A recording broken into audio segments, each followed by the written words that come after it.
I don't even know what to say. This is the craziest game I think I've ever seen. The Washington Commanders get absolutely embarrassed against the Dallas Cowboys when you're double-digit favorites in this game, and one of the craziest endings on so many different levels I've seen. A heartbreaking loss for the Washington Commanders. The game's still technically going on, 34-26. I just saw Eckler got really hurt, so hopefully it's not terrible, but it seems like it's bad. It's something with concussion or head injury. I didn't see it, but praying for him, his family. Hopefully he's good. But we'll talk about that at the end once I get more information. But right now, let's talk about this game. I mean, we'll get to the first 3.5 quarters at the end, but let's talk about that whole last 6 minutes. So Washington Commanders, John Bates fumbles the football, just inexcusable, whatever the right word for it is, cannot happen. You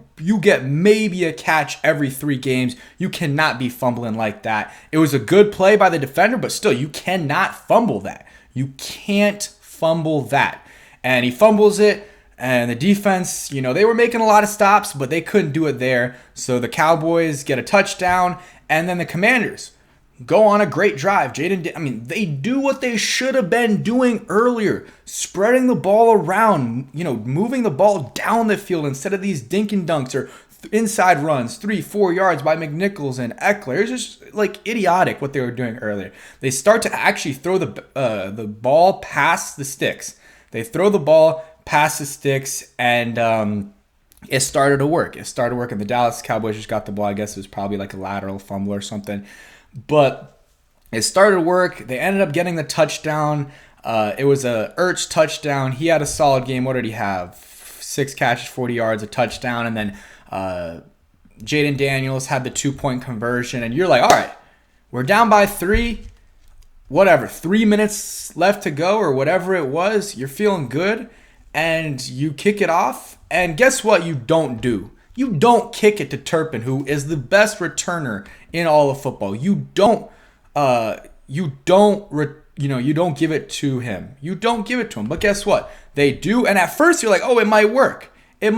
But I guess the last, of course, an interception goes on Jaden Daniels' record here, and he gets the interception. So that's great. Obviously it doesn't matter at the end of the day. The loss is what matters, but it would have been nice if this wasn't 2-2 here, and it would have been nice if your running back doesn't get hurt, and Eckler and Robinson. If the Cowboys guy, whoever it was, just goes down instead of runs it back for a touchdown, this never happens. Guess what? If Austin Seibert makes an extra point, he missed 2 extra points and a kick. I'm going to get to that in a second. But yeah, Turpin returns it for a touchdown. You're like, what the... it's over. And then the Commanders, they get the ball back. Nice drive. They get a field goal. It is what it is. Got that. And you're like, all right, game's over. Onside kick.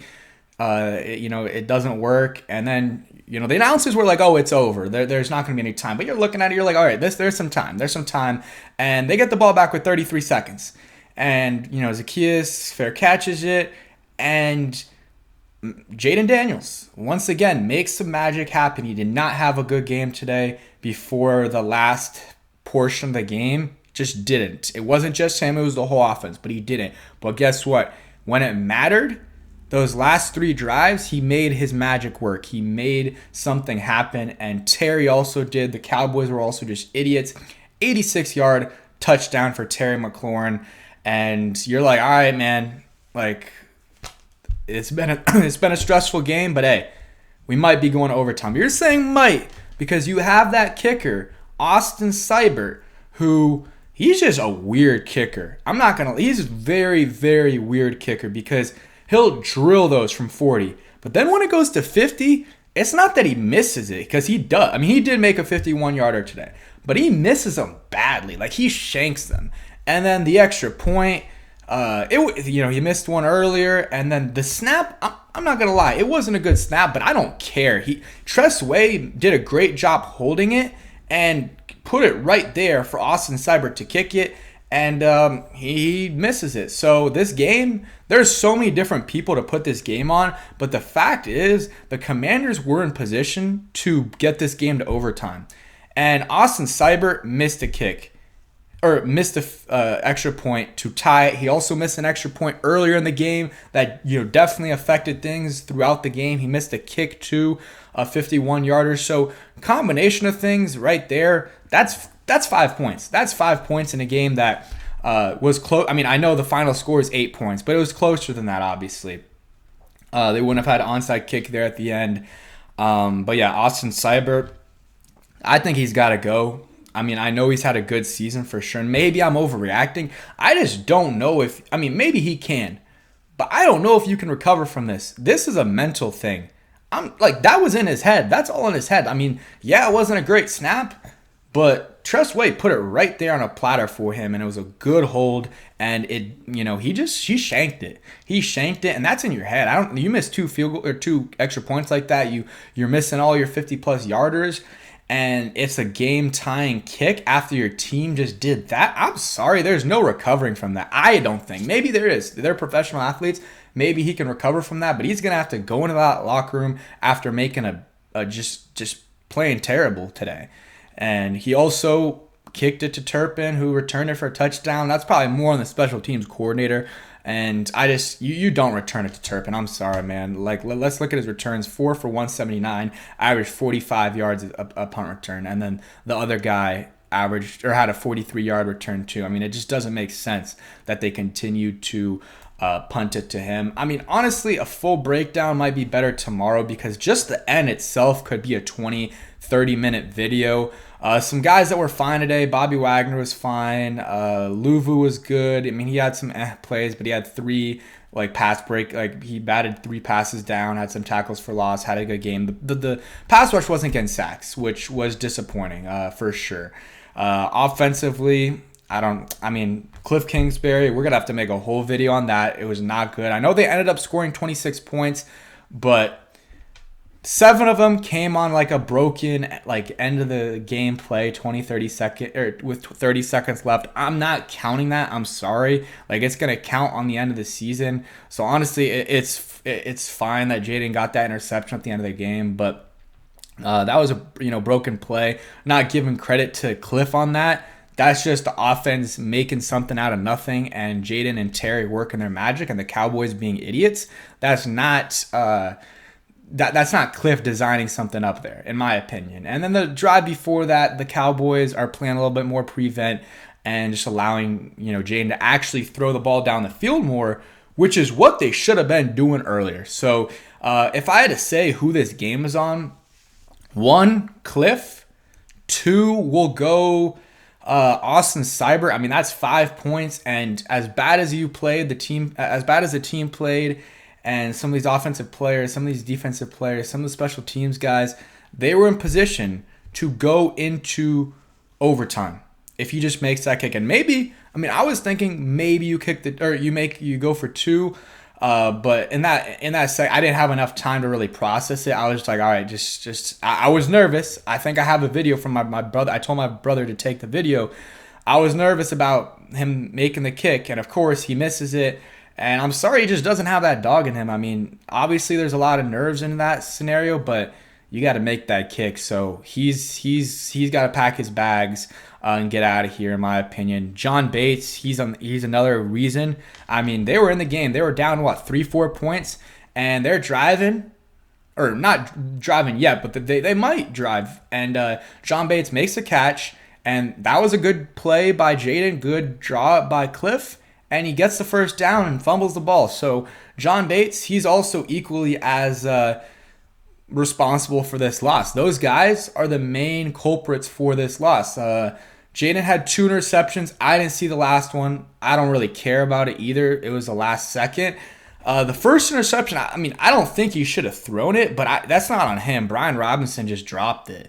It wasn't an easy catch, and again, I don't think Jaden should have thrown it because it was going to be negative yards. But The receivers also were not helping him out. Eckler had that drop where Jaden just shoves it to him, and it was tough because I don't think Eckler was expecting it, and he was so close that it just bounces off of him. Noah Brown, he was up and down. He had some big drops. He did have some big drops, 6 catches for 71 yards on 10 targets, but he did have one pretty nice catch on the right kind of sideline. But yeah, he had some crucial drops. He's got to make those catches. De'Ami Brown had a rush for 14 yards, had 2 catches for 22 yards. Shout out to him. He actually did have a good game and made some tough catches. That's really it on offense. Offensive line wasn't that good. Jaden had to roll around or run around all the time. Jaden was today. The first half, he was awful. Not awful. He just was not good. Inaccurate. They weren't throwing the ball down the field. I don't know if that's on him or Cliff, or more Cliff than him probably.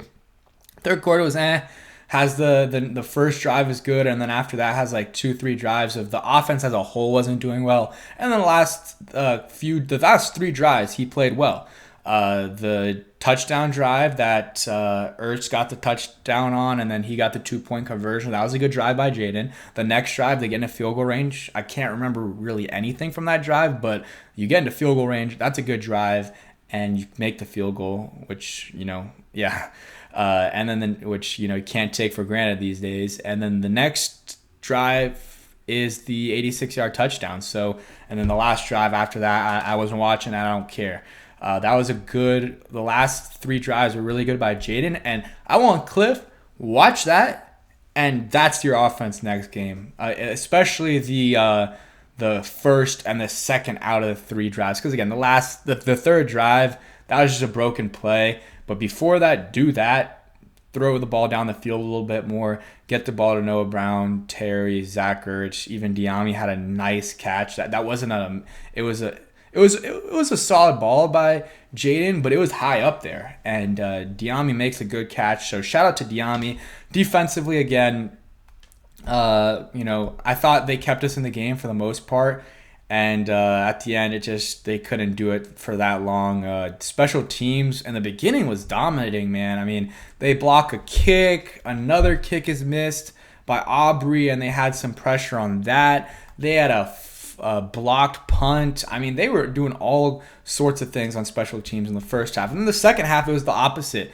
2 kickoffs returned for a touchdown. I mean, obviously, one of them was kind of fluky because it's a onside kick, and it didn't really matter at the end of the day. But yeah, 2 onside kicks, and then what else? I mean, the extra point, 2 extra point misses in the second half. I mean, also the Commanders missed a field goal in the first half. I mean, special teams was not pretty today for the Commanders. All-Pro Revo. I mean, okay. Turpin made a great play, I'm not going to lie, but still. I mean, All-Pro Revo, he got spinned out of his socks, out of his shoes, out of whatever. That was bad. That was bad. And yeah, the Commanders fall to 7-5. They should not have played like this. It shouldn't have come down to the last 2 quarters. They should have been dominating. I said in my video, I wanted to be a worry-free second half, and it was actually the opposite. I mean, the first half, I wasn't really that worried. I thought we were going to come back, and we were tied and we were winning the whole first half. But then the second half, I was worried pretty much the entire second half. And yeah, 7-5. They still can make the playoffs, but they got to play way, way better than they did today against the Dallas Cowboys. They play the Titans next week. You play the Cowboys again. You play the Eagles, play the Falcons, you play the Giants. But if you play like you did today, messy football, I mean, it's just not going to win. On Dan Quinn, too, Cliff Kingsbury, Austin Seibert, John Bates. I mean, Benjamin St. Jude. Honestly, St. Jude wasn't awful today, but he just pisses me off when he gets he allows a 45-yard catch, but then also at the same time, he has a PI at the same time. I guess I said maybe earlier they didn't get a sack. Deron Payne got a sack. I'm not really counting it. It'll count on the stat sheet. But it was like the last second, or their last drive, the Cowboys' last offensive drive, and Cooper Rush is just running around trying to waste some clock, and then he goes down. So if you want to give that to Payne, sure, give him his cookie. But I mean, let's not act like that was a good sack by him. Newton jumped off sides once, also had a nice tackle for loss, and him and Wagner combined for a forced fumble.